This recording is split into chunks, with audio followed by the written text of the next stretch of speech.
Es sāku no otra gala, es sāku lasīt Dāla grāmatas. Es neizaugu uz viņa grāmatām, man bija cita literatūra, bet jā, es izlasīju Raganas, es izlasīju Lielo draudzīgo milzi, Matildi, viņa bērnību, stāsts par viņa bērnību.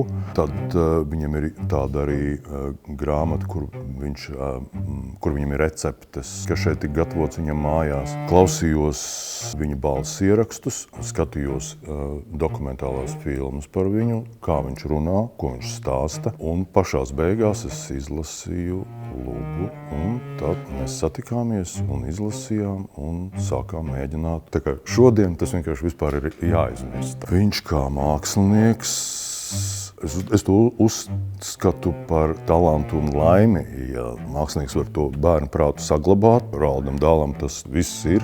Protams, kā sadzīvot reālajā dzīvē ar šo bērnu uztveri. Viņam uzdod intervijās jautājumus, vai vieglāk ir rakstīt pieaugušiem vai bērniem. Viņš saka, ka bērniem ir grūtāk rakstīt, tāpēc, ka tur ir, viņam prasa, kāpēc, un viņš saka, es nezinu, kāpēc. Viņš ir mākslinieks, viņam ir tas bērnu prāts, un tas ir tas talants. Viņš ir ļoti šarmants. Es skatījos tās viņa intervijas, kā viņš tiekās ar bērniem, kā viņš stāsta, viņš ir, es labprāt ar viņu satiktos, būtu ļoti interesanti ar viņu būt klātienē, kā viņš runā, ko viņš stāsta. Viņš ir ļoti harizmātiska persona.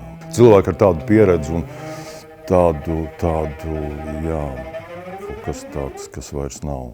Bet jebkurā gadījumā šī te izrāda un Luga, tā jau ir versija par viņu. Tur ir fakti, konkrēti fakti, bet tā ir autora versija un arī mūsu versija, līdz ar to tas ir mūsu domas par šo, kas ir būt māksliniekam un kā viņš reaģē uz pasauli.